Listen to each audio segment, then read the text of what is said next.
Olá, boa noite, pessoal! Hoje nós estamos com mais uma live aqui no nosso espaço das Mulheres Sustentáveis para a gente falar de acessibilidade.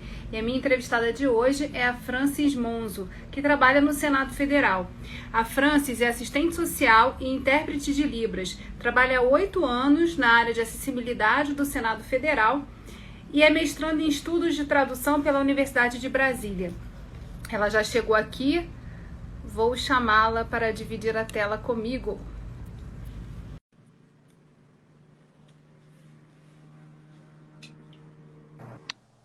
Olá! Olá, Geisa. Tudo bem? Tudo bem? Você? Bom te reencontrar. A gente teve a oportunidade ano passado de fazer uma jornada sobre acessibilidade aqui na Assembleia Legislativa e foi muito bom conversar contigo. Eu achei que era uma ótima oportunidade de te convidar também para fazer parte, para conversar comigo no podcast Mulheres Sustentáveis, que é um projeto focado em estabelecer conversas, né, sobre desafios, trajetória e futuro de mulheres que atuam na agenda da sustentabilidade. E aí, lendo recentemente um documento do TCU, ele apontava que existem 7 referências específicas, né, na Agenda 2030 dos Objetivos de Desenvolvimento Sustentável relacionadas à questão da acessibilidade. E por que trazer a Francis aqui, gente? Porque o desafio, né, de implementar a sustentabilidade nos órgãos públicos é um desafio permanente. E ela está diante dessa experiência, por isso que eu acho que é super importante a gente poder trocar aqui também sobre isso. Então, Francis, seja muito bem-vinda. Eu agradeço muito pelo convite. Eu achei muito legal essa sua iniciativa, né, de conversar com mulheres sustentáveis. Eu agradeço muito por estar aqui hoje. Francis, conta um pouquinho sobre como começou, né, o seu interesse por essa questão da acessibilidade, que foi um caminho pelas Libras, né? Meu interesse, meu envolvimento com acessibilidade vem de bastante tempo, né?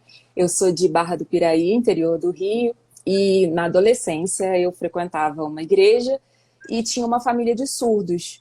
E eu tinha muita curiosidade de adolescente, né? O que eles estão falando? Por que ninguém conversa com eles? E aí eu fui aprender Libras, que é a língua brasileira de sinais, aprendi com eles. Naquela época, há quase 20 anos atrás, no interior a gente não ouvia falar disso, então a gente não tinha referência, a gente não tinha curso de Libras como a gente tem hoje, a gente não tinha nada disso. Mas eu fui aprendendo com eles e depois eu fui buscar cursos fora e levamos cursos lá para a cidade de Barra do Piraí e assim começou meu envolvimento. Começou daí, com os surdos, com a comunidade surda. E aí você, há 8 anos, ingressou no Senado Federal e desde então trabalha com isso lá?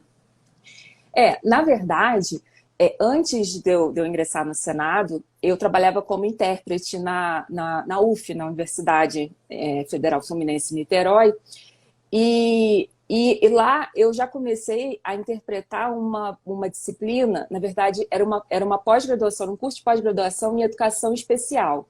Então lá eu já comecei a aprender um monte de coisa, né? Enquanto eu interpretava, eu já aprendia de vários tipos de deficiência e eu já estava achando aquilo muito, muito interessante. E aí eu vim para Brasília, né? Vim para o Senado e eu estava trabalhando inicialmente numa outra área, lá dentro, na área de saúde, mas eu fiquei sabendo que estavam precisando de alguém para acessibilidade. Eu fui lá, me candidatei e desde então, tem 8 anos, já 8 anos e meio quase já, que eu estou trabalhando só com acessibilidade. E tem uma questão, né, muito interessante em relação à acessibilidade, que é em relação também às leis de acessibilidade.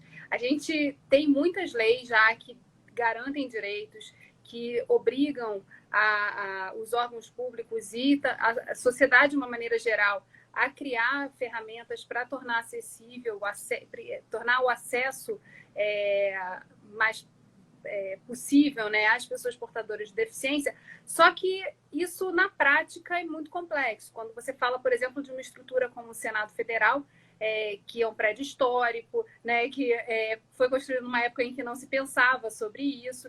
Então, assim, tem todo um desafio de colocar isso em prática e alinhar esses pontos, né, fazer cumprir a lei numa casa de leis. É um desafio grande, mas é possível.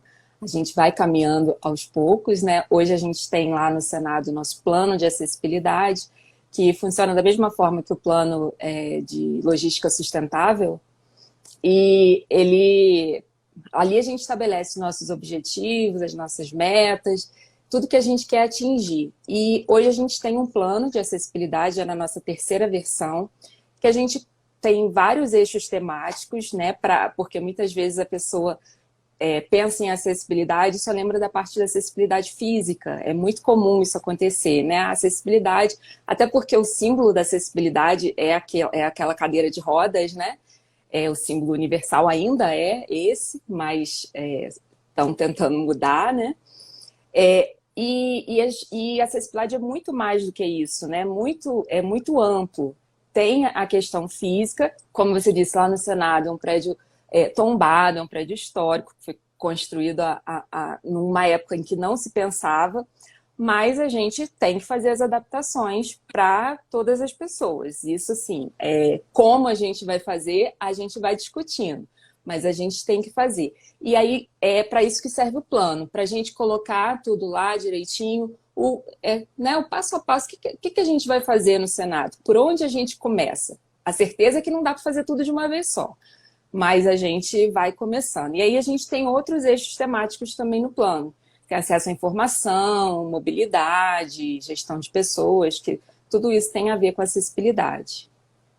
Exatamente. Quando a gente pega o quadro, né, e vai tentar identificar o que tem a ver com acessibilidade, a gente percebe que é muito mais coisa do que só uma rampa. Na verdade, a rampa é só a parte que a gente consegue visualizar mais facilmente quando você pensa inicialmente nisso. Mas tem todo um processo também de capacitação interna. Eu queria que você falasse sobre esse desafio também, né?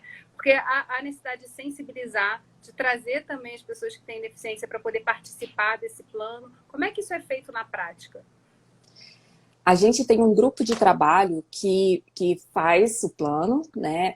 A cada 2 anos agora, a gente senta e elabora o plano. E esse grupo de trabalho tem pessoas de várias secretarias que implementam as ações, de fato, né? Então, a parte de engenharia, a parte de comunicação. E nesse grupo, nós temos pessoas com deficiência. Então, a base tem que ser sempre as pessoas com deficiência, sejam servidores, sejam visitantes, porque às vezes a gente pensa nas nossas instituições só nos nossos servidores, né? Assim, mas não, a gente tem os visitantes também, a gente tem muitas pessoas que frequentam, né, gabinetes, comissões, e a gente tem que ter acessibilidade para todo mundo. Então, a gente tem um diálogo também com instituições de pessoas com deficiência, e a gente parte daí, tudo parte daí. E todas as ações a gente passa pelas pessoas, por essas pessoas, né? Depois que está pronto, a gente também volta lá, vamos ver com as pessoas com deficiência, com as pessoas que vão usar o serviço, por exemplo, se aquilo ali está ok, está dando certo, né? Porque senão também fazer só por fazer não adianta. Então, a participação de pessoas com deficiência durante todo o processo é muito importante. E quanto à educação, a gente tem um eixo temático dentro do plano, que é a educação para a acessibilidade. E esse é um grande desafio, né? Porque a gente tem que mudar a cultura organizacional, aquela história toda que a gente já conhece. E mudar a cultura organizacional, mudar as pessoas, né? Fazer as pessoas irem compreendendo mais sobre o assunto. Então, isso é um trabalho que a gente faz aos poucos, que a gente devagarzinho vai vendo os resultados, né? Eu penso de quando eu entrei no Senado há 8 anos e hoje a gente já avançou, a gente já avançou muito nisso. A gente faz palestras, a gente faz oficinas, a gente faz cursos, cursos voltados para as pessoas que fazem atendimento, como que vão atender as pessoas assim que elas chegam no Senado. Né? Vamos começar por aí, foi de onde a gente partiu. As pessoas estão chegando e é muito comum que as pessoas não saibam o que fazer. Né? A questão da acessibilidade, da deficiência, eu acho que ficou muitos anos uma coisa que não tinha visibilidade, ficou muito tempo e as pessoas não têm costume, vamos dizer assim, né, de estar com pessoas com deficiência todo dia, de conviver aquele contato. Então, a nossa também informar, mostrar para as pessoas que a deficiência é uma coisa normal, né? Não são pessoas com deficiência e pessoas normais. Todo mundo, todos são pessoas normais. São pessoas com as suas diferenças, todos nós, né? E esse é um trabalho difícil, mas é um trabalho que a gente está vendo resultado já e é bem gratificante a gente ver as coisas mudando, começando a mudar. Ainda falta muito, mas já está mudando.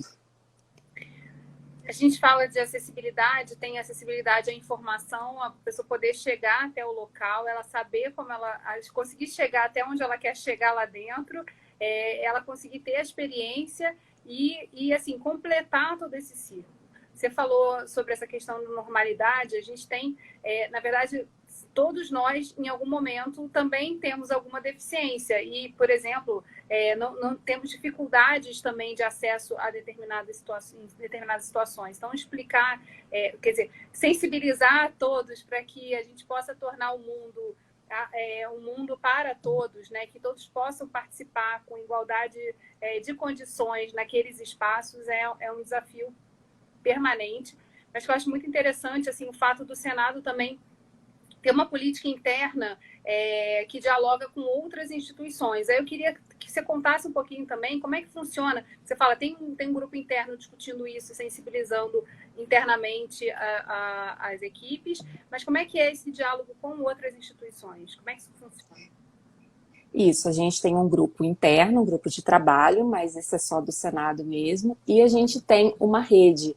A gente foi construindo isso, foi um trabalho de vários anos.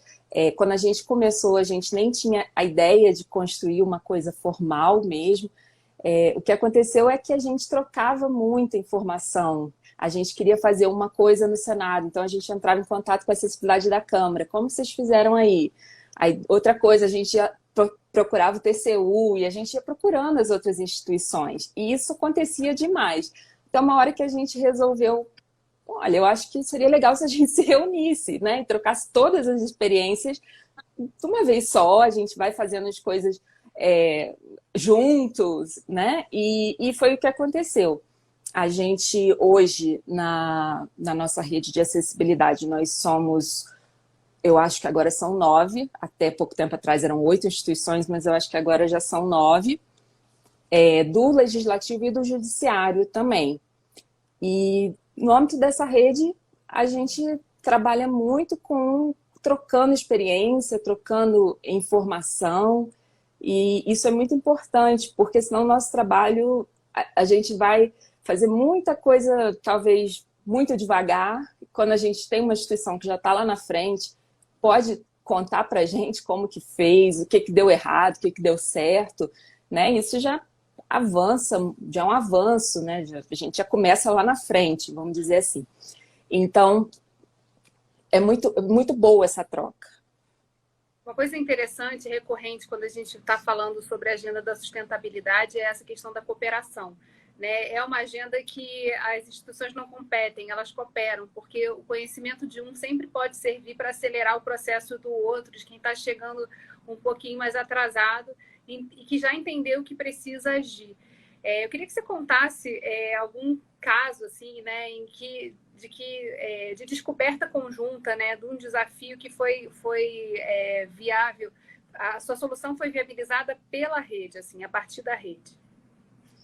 Olha, a gente já teve várias várias trocas assim dentro da rede, mas deixa eu pensar aqui, um exemplo que a gente já teve lá foi relacionado a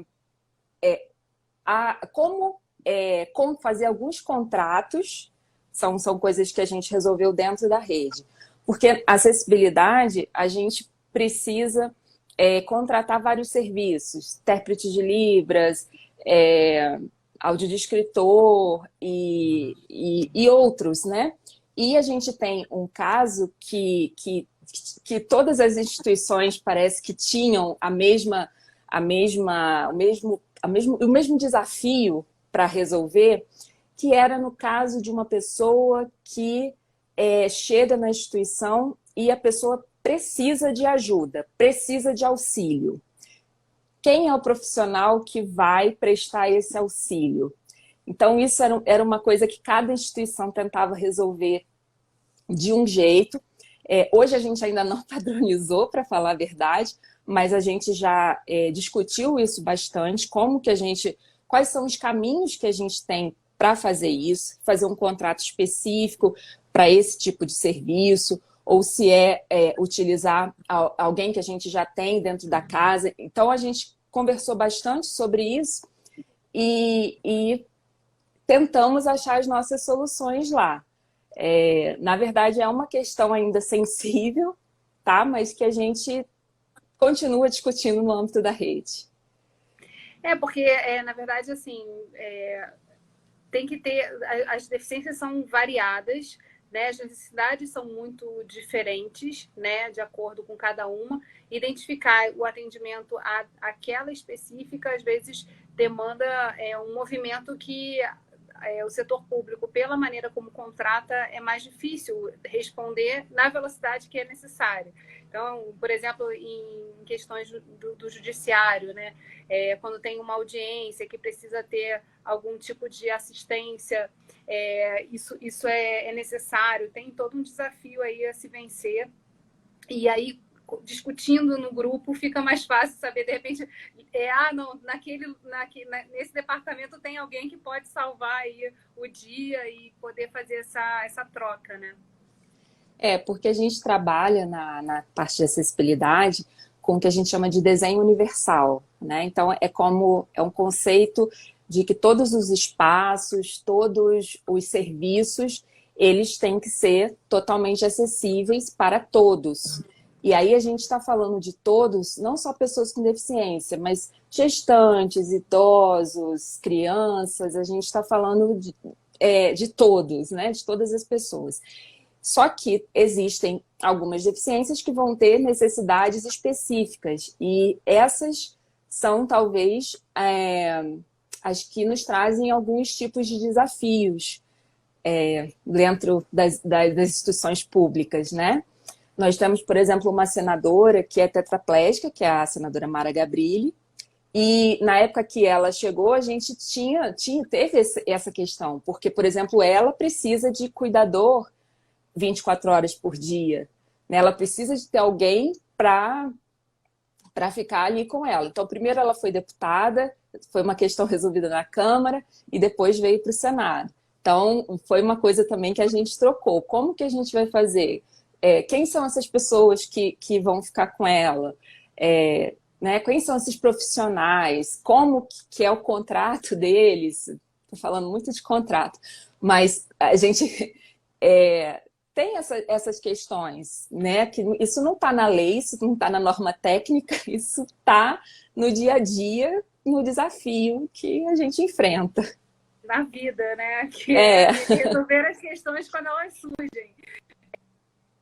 Em relação à tecnologia, o que tem ajudado, né, a acelerar esse processo, que vocês têm também lançado mão para poder ampliar esse atendimento?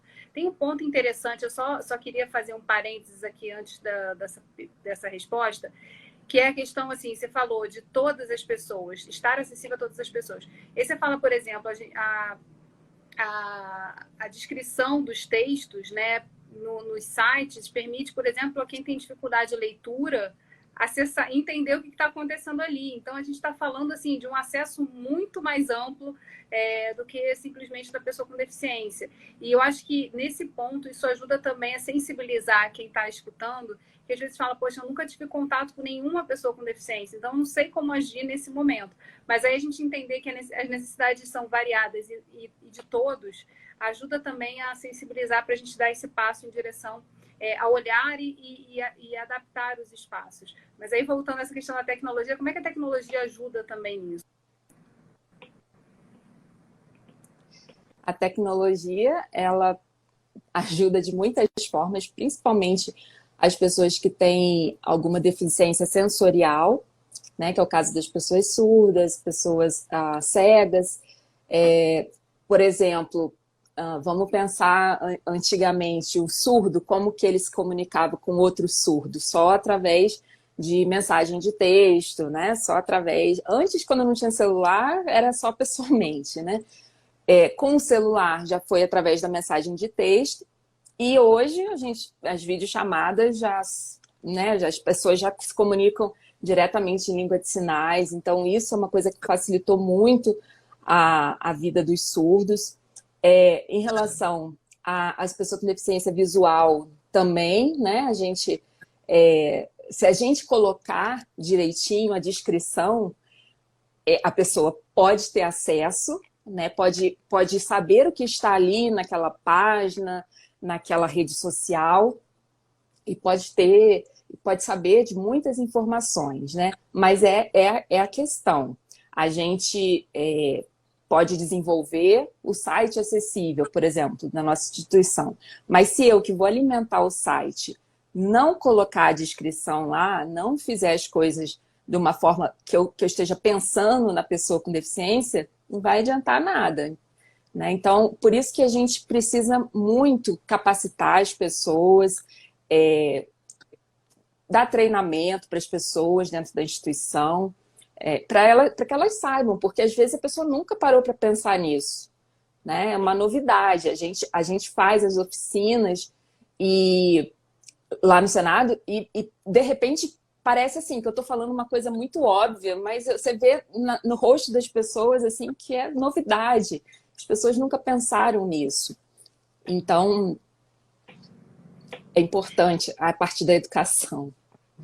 Não, na verdade, assim, quando você começa a entrar nesse mundo da acessibilidade, você percebe que é uma nova linguagem, tem um conhecimento específico que precisa ser disseminado, né? Quer dizer, a própria maneira de transformar, por exemplo, uma rede social numa rede acessível, né? De escrever uma foto. Às vezes a gente não tem essa expertise, né? Por mais que se pense assim, o que eu tenho que colocar aqui para que a pessoa que esteja olhando de uma outra forma, quer dizer, que esteja ali naquela rede de uma outra forma, possa entender o que está acontecendo aqui. E esse é um desafio que, para o poder público, é uma obrigação, mas para os mercados amplia também a possibilidade de consumo quando você está pensando assim, olha, tem mais gente aqui que a gente não está vendo, né? Que a gente não está, que também não está conseguindo se comunicar com a marca, etc. e tal. Quer dizer, que para quem está... Para quem ainda não teve acesso a isso, às vezes a gente não percebe o quanto a gente está deixando de falar com pessoas. Quanto todo mundo que a gente acha que está aí, não é todo mundo mesmo, né? Então, tem um desafio aí grande de conhecimento, de acesso a essas informações e a esse tipo de competência que a gente precisa desenvolver. Isso, é exatamente isso. Em relação à questão das libras, também já há tecnologias que fazem isso de forma automatizada. Vocês fazem uso no Senado ou existe algum tipo de resistência quanto a isso? Não, na verdade, a gente não tem nenhuma tecnologia que já esteja avançada no nível de substituir um intérprete, por exemplo, um intérprete humano, né? A gente tem os avatares, a gente tem um que a gente utiliza no site do Senado, da Câmara, vários órgãos públicos, que é o VLibras, e ele é um tradutor automático, ele não é a substituição do intérprete humano. A gente usa tendo noção disso. Mas como a gente tem milhares de páginas ali dentro, né, no site do Senado, aquilo se desdobra ali em milhares de páginas e conteúdos dinâmicos que vão mudando muito rápido, notícias que vão saindo muito rápido. Por enquanto, a forma que a gente achou, que a gente encontra de resolver essa questão, porque para o surdo ter algum acesso ali foi com o Velibras, mas a interpretação humana ainda é totalmente necessária. E para isso a gente faz a contratação de intérpretes para eventos, para audiências, para reuniões. A isso a gente tem uma contratação específica também para isso. E você está estudando, né, essa questão da tradução aí na UNB, na Universidade de Brasília. Fala um pouquinho sobre o seu foco e o que você está mergulhando aí nesse mundo das Libras. A Libras, na verdade, a profissão, né, intérprete de Libras, é uma profissão que foi regulamentada já no Brasil. É uma profissão, foi regulamentada em 2010 como uma profissão de nível médio. E isso, às vezes, isso é um obstáculo para a gente. Deixa eu me explicar melhor. Deixa eu começar de novo do início. Nós, órgãos públicos, nós temos que contratar intérpretes de Libras. Intérpretes de Libras para audiências públicas, para, vamos dizer, para interpretar níveis de discursos bastante diferenciados, né? Não é um intérprete de Libras que interpreta no âmbito da escola, nem no âmbito da justiça. É um intérprete de Libras para essa parte política. E como a profissão foi regulamentada como profissão de ensino médio, não tem um conselho, não tem um órgão que fiscalize essa atuação. Então, isso é um problema. Isso, na verdade, foi uma coisa que a gente tentou resolver dentro da rede também, né? O que a gente vai fazer na hora de contratar o intérprete? Porque a gente não tem como fiscalizar, ficar fiscalizando antes de fazer o contrato, quem sabe Libras, quem não sabe Libras, quem é intérprete mesmo, quem não é. Porque tem uma diferença de uma pessoa que sabe Libras e uma pessoa que é intérprete. E tem uma diferença, a pessoa que faz interpretação na escola, a pessoa que faz interpretação na saúde, nos hospitais, e a pessoa que faz interpretação no legislativo. Então, são competências diferentes, né? E aí, a minha pesquisa está bem voltada a isso, né? A essa questão, como que a gente faz para garantir a qualidade do serviço de interpretação dentro das nossas instituições.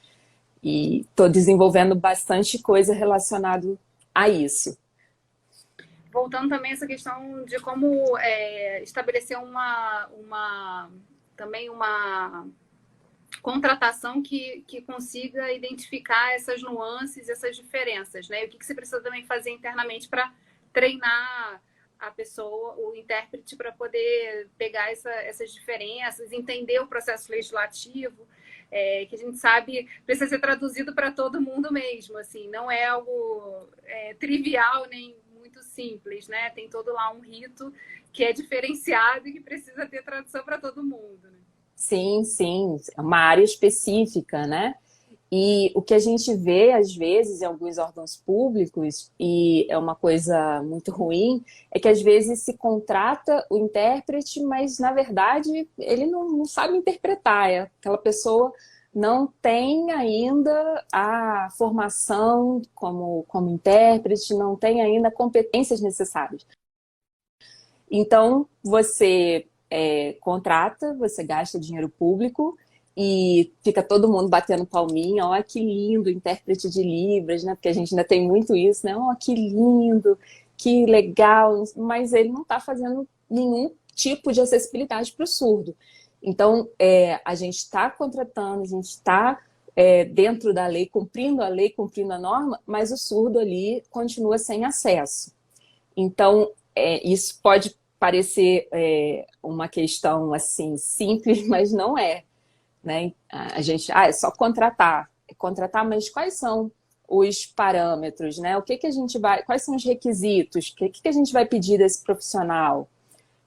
Então, era uma coisa que os órgãos, dentro da rede, a gente tinha muita diferença. Uns pediam intérprete de nível médio, outros pediam o certificado do ProLibras, outro pedia outra coisa. E a gente conseguiu meio que entrar num consenso assim, do que eram as coisas importantes. Claro que cada instituição faz seus ajustes, suas adaptações, mas a gente conseguiu entrar num consenso, assim, chegamos a um acordo, assim, como que a gente faz? Ainda é difícil, né? Sem esse órgão fiscalizador ou algum outro mecanismo, algum tipo de certificação, talvez específica para as áreas, não sei. A gente tem as possibilidades, mas ainda é muito desafiador isso. Porque, na verdade, assim, aí entrando um pouco mais nessa questão de traduzir, né? Traduzir é uma questão diferenciada. Você não é simplesmente você... Falando isso de palavras, eu entendo que na Libras é igual. Quer dizer, se você traduzir do inglês para o português, vai ter várias formas de traduzir aquilo. E nesse caso específico, a gente estava falando, por exemplo, da tecnologia, o tradutor do Google está melhorando a cada momento que as pessoas vão lá e contribuem e vão acertando ali os algoritmos. E no caso dessa linguagem do VLibras, é essa mesma demanda que existe. Quer dizer, precisa botar em funcionamento para ajustar também essa questão.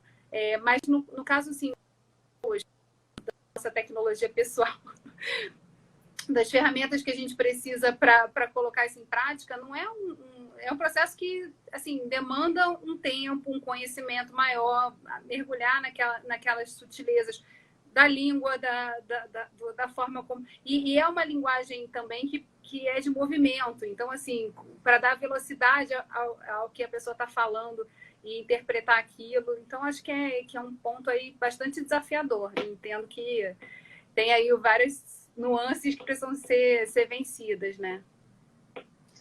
Com certeza. E por muito tempo a gente fica só dependendo vamos dizer, das reclamações, né? Quando chega a reclamação, aí o órgão sabe que tem alguma coisa errada. E a gente precisa trabalhar de outra forma, né? Acho que economiza tempo, economiza dinheiro público, se a gente já tiver isso estabelecido antes de fazer qualquer contratação. E quanto tempo falta aí no mestrado? Até o final desse ano tem que acabar. Até o segundo semestre. Nessa questão, assim, com a pandemia, né, muitas atividades foram descontinuadas e principalmente houve uma migração muito grande para o online. Tem alguma dificuldade específica quando você fala dessas audiências online? Como é que passou a funcionar isso? E, na verdade, de que maneira o plano de acessibilidade teve que ser adaptado? O plano que a gente falou no passado vem até 2021, né? De que maneira o plano vai ter que ser adaptado também a esse novo momento? Bom, na verdade, quando a gente estava todo mundo no trabalho presencial, as nossas principais queixas eram de acessibilidade física, né? Uma pessoa que vai chegar, que vai tomar posse agora no Senado, tem uma deficiência física e precisa de uma mesa adaptada, o espaço local não é acessível. Então, a gente tinha muito essas questões. E aí, agora, no teletrabalho, essas questões desapareceram e surgiram outras, que são relacionadas principalmente à acessibilidade nos sistemas que a gente utiliza. A gente tem as nossas plataformas, né? Cada um usa o Zoom, o Teams, Google Meet, mas, por exemplo, eles têm um recurso lá de legenda de closed caption, só que só funciona em inglês. Então, pelo menos até onde eu usei, não tem tanto tempo assim, mas vai que a tecnologia muda tão rápido, né? Vai que mudou agora. Então, não tem. Então, a gente tinha que disponibilizar esses recursos de outras formas. Logo que a gente entrou no teletrabalho, uns meses depois a gente foi fazer um evento, uma palestra, que a gente fazia normalmente, lá no presencial, a gente fazia normalmente palestras, e era fácil. Aciona o contrato de Libras, aciona o contrato de audiodescrição e está tudo resolvido. E aí vamos fazer o evento. E agora? Como é que a gente começa a fazer isso? Como que nesse mundo virtual que a gente tinha explorado pouco, que era pouco usado pela gente, e hoje tem se mostrado muito útil, né? Eu acho que muitas coisas vão continuar, né, sendo dessa forma. E aí a gente se viu diante de um grande desafio. Como que a gente faria para ter um evento que a gente pudesse ter uma janela de Libras, audiodescrição, a legenda em português, né? Que os recursos gratuitos não disponibilizam em português, né? Tem que ser pagos ainda. E aí a gente se juntou com a TV Senado, fez muita pesquisa, foi um desafio grande ali, mas deu tudo certo, a gente aprendeu. O que a gente sempre conversa é que o que a gente mais fez nesse período de pandemia foi aprender coisas novas, entender como que funciona, e é assim que a gente faz na parte da acessibilidade, né? A acessibilidade não tem uma receita, tá pronto, é assim que faz. Eu acho que em muitas áreas acontece isso, né? A gente vai aprendendo ali aos poucos, conforme as demandas vão surgindo. E o que é muito... eu gosto muito disso na acessibilidade, e é o que a primeira coisa que eu falo em todo curso, em toda oficina, eu não sei o que fazer. O que eu faço? Chama a pessoa com deficiência, pergunta para ela, porque ela, com certeza, se ela não souber o que fazer, como resolver determinada situação, ela vai te dar um caminho, pelo menos, porque ela tem experiência naquilo, né? E às vezes as pessoas ficam tentando criar soluções sem a participação da pessoa com deficiência. E isso é ficar perdendo tempo e ainda correr o risco de fazer uma coisa que não vai atender no final. Então, a gente conversou bastante com as pessoas com deficiência também. Alguns falavam, eu não tenho familiaridade com tecnologia também. Não, então tá, mas vamos aprender junto então. E aí a gente ia juntando, né, buscando pessoas que soubessem também, tivessem mais afinidade com essa parte tecnológica, e a gente foi aprendendo. Foi isso. O que você, na verdade, é um pouco trabalhar também nessa perspectiva da experiência do usuário, né? O usuário precisa estar junto para ajudar a desenvolver a solução. Só a gente tentando com a nossa, talvez, com a nossa curiosidade, nosso conhecimento não é suficiente, né? Você precisa ter um diálogo ali muito intenso e forte. E esse é um ponto também que eu acho que ajuda, né, a gente a se aproximar das pessoas e trazê-las também para essa vivência mais cidadã, né, de dizer como as coisas precisam ser, né? Sim, com certeza. É a pessoa que vai utilizar o serviço, é a pessoa que vai usar aquele espaço. Então, não adianta a minha boa vontade, não adianta... Adianta muito, né? Porque boa vontade já começamos. Aprender, né? Estudar sobre o assunto é importante, mas sem a pessoa com deficiência não funciona bem. Você contou, né, do seu primeiro contato, né, com uma família próxima que virou amiga. Você continua mantendo contato com eles? Sim, eu agora moro em Brasília, né? Bem distante, então antes eu tinha muito mais contato, mas continuo tendo contato com eles pelo celular, né? Pela tecnologia. E esse contato com associações, como é que vocês fazem essa conexão, né? Porque às vezes precisa ter o feedback se está funcionando a adoção daquela tecnologia ou de alguma questão. Vocês entram em contato com associações? Como é que funciona essa questão? Sim, tem pessoas, a gente procura pessoas dentro do Senado também, né? Pessoas com deficiência ali de dentro do Senado, da Câmara, que é do lado ali. E em alguns casos a gente pede também para algumas instituições, a gente pede um feedback, né? Olha, a gente está implantando determinada função no site e pelo que a gente entende aqui, pelo que a gente seguiu das normas, está tudo acessível, mas será que a gente vai numa instituição de cegos? Será que vocês podem testar para a gente e ver se está mesmo? Né? A gente faz esses contatos também com instituições. A gente tem instituições parceiras que estão sempre ajudando a gente nisso. E eles têm interesse em ajudar, né? Porque eles que vão usar o serviço no final das contas. Com certeza. Francis, em relação a futuro, assim, como é que você enxerga essa questão, né, da conexão de um mundo mais acessível? Existe um plano, a gente sabe que essa conquista é diária, né, é um passo de cada vez. Tem esse entendimento de que é necessário estar com a pessoa ao lado também para ela poder ajudar a construir a solução, que não vai sair nada tudo da nossa cabeça.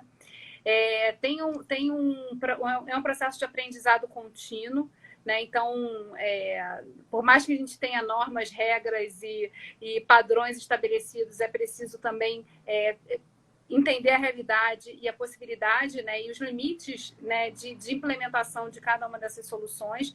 E a gente aprende voando, né? Tipo, a gente está dentro do avião, vai consertando o avião enquanto ele está voando. Mas, assim, como é que você percebe, né, estando dentro desse processo, qual é a tua visão, assim, de futuro? Como é que você percebe esse avanço? E, principalmente, quando a gente fala de quem trabalha com sustentabilidade, aí eu fico sempre fazendo essa ponte entre sustentabilidade e acessibilidade. Não é só o AD, nem não é só o DAD, tem muito mais coisa no meio disso, porque a gente está falando de inclusão, da possibilidade de todos poderem estar desfrutando desse nosso planeta, desse nosso mundo. Mas como é que você percebe isso, assim? Quem tem contato com a sustentabilidade já sabia que ia acontecer alguma coisa relativa à pandemia, já tinha uma previsão de que os desequilíbrios podiam ter como consequência algo desse tipo, mas a gente não sabia quando isso ia acontecer. Então, todos fomos pegos de surpresa, o mundo parou para poder, enfim, se reconectar. E aí, assim, como é que você percebe isso? Assim, como é que você faz essa relação? Como é que tem sido esse processo também da pandemia para Francis, enfim, tocando um tema que é tão fundamental e que tem uma agenda aí que tem que continuar girando e acontecendo, né, independentemente das paradas e dos ajustes. Olha, hoje eu estava brincando aqui, mas hoje mais cedo eu estava pensando assim, gente, vai chegar um dia que vai ter acessibilidade em tudo, né? Que tudo vai ser acessível, que a gente não vai precisar mais trabalhar. Eu pensei, né? Não vou precisar mais de plano de acessibilidade no futuro. Mas a minha questão foi quando que vai ser esse futuro que eu imagino que um dia eu não vou precisar mais convencer ninguém, eu não vou precisar mais resolver nenhum problema urgente, porque já vai estar acessível. Eu fiquei divagando hoje aqui mais cedo, e eu acho que a gente ainda demora muito para chegar, infelizmente, mas é um movimento que a gente está vivendo de conquistas de direitos e de maior visibilidade para o tema na sociedade. Então, eu acho que a gente está num movimento de avançar, né? Eu sou otimista, sou uma pessoa otimista, não avança na velocidade que eu gostaria, já muitas coisas que ainda acontecem, muitas barreiras que ainda existem não precisavam existir, principalmente por conta da tecnologia, mas aos poucos eu acho que a gente continua esse processo de melhorar, de dar mais acessibilidade, mais inclusão para as pessoas. E na pandemia agora a gente teve que aprender a fazer várias coisas de forma remota, né? Até os serviços de interpretação em Libras, muitos são de forma remota agora, de audiodescrição. Então a gente está aprendendo junto com a tecnologia. Eu acho que quando acabar isso tudo e a gente voltar para o trabalho presencial, muita coisa a gente não vai perder daqui, né? Porque muita coisa a gente aprendeu que a gente, por exemplo, que a gente pode ter um alcance muito maior das pessoas quando a gente está aqui pelo espaço virtual. A gente pode falar com mais pessoas sobre isso, a gente pode dar uma visibilidade maior, talvez, do que um presencial. Ninguém tem tempo, às vezes, está todo mundo muito com muitas atribuições, com muito trabalho, e às vezes não tem tempo de parar né, para conversar, para falar sobre determinado assunto. E a gente viu que agora no meio virtual isso tem facilitado muito. Então, eu vejo de forma positiva esse avanço. E só uma última pergunta, assim, a gente já está indo já está avançando aqui na nossa conversa, mas nessa questão do próprio trabalho em si, né, da tradução no dia a dia, o fato de ser online, porque uma das coisas que a gente sempre comenta muito é o cansaço da tela, né? A gente fica muito mais tempo vidrado ali no computador, tendo que atuar, e a atenção ela acaba ficando difusa, enfim. Você percebe, assim, teve uma mudança também nessa questão da forma de trabalhar, da forma de colocar a atividade específica da tradução de Libras com essa questão dessa migração para o mundo virtual? Teve várias mudanças, assim, né? De equipamento que o profissional antes não precisava se preocupar, né? Hoje ele já precisa se preocupar em ter uma boa iluminação, de ter um local adequado para fazer essa interpretação. A gente foi aprendendo, né?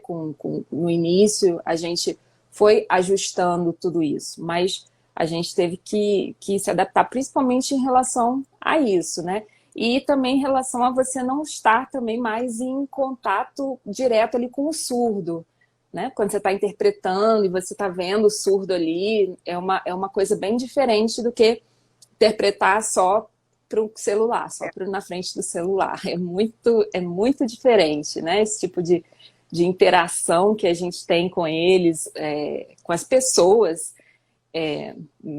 né? Normalmente, a gente deixou de ter. Mas o principal foi isso. Foram equipamentos que a gente teve que aprender a utilizar, né? Os recursos que a gente precisava aprender. Foi a principal mudança. Francis, muito obrigada por você ter aceitado o convite de estar aqui comigo, falando um pouco dos desafios, dos planos, dos desejos também, né, de que esse trabalho, esse desafio específico do plano cesse, no sentido de que a gente conseguiu chegar e atingir essa meta. Mas eu acho que entender que as velocidades de absorção disso são diferentes na sociedade, mas a gente precisa continuar tentando e persistindo. Acho que é a questão fundamental, né? Deu uma travada. Você conseguiu me escutar? Com certeza. Consegui te escutar, sim. Consegui escutar. Com certeza. A gente tem que continuar o movimento em frente sempre. Obrigada aí. Obrigada, agradeço muito, tá? Pela oportunidade pelo convite. Agradeço muito. Foi ótimo. Obrigada. Beijo.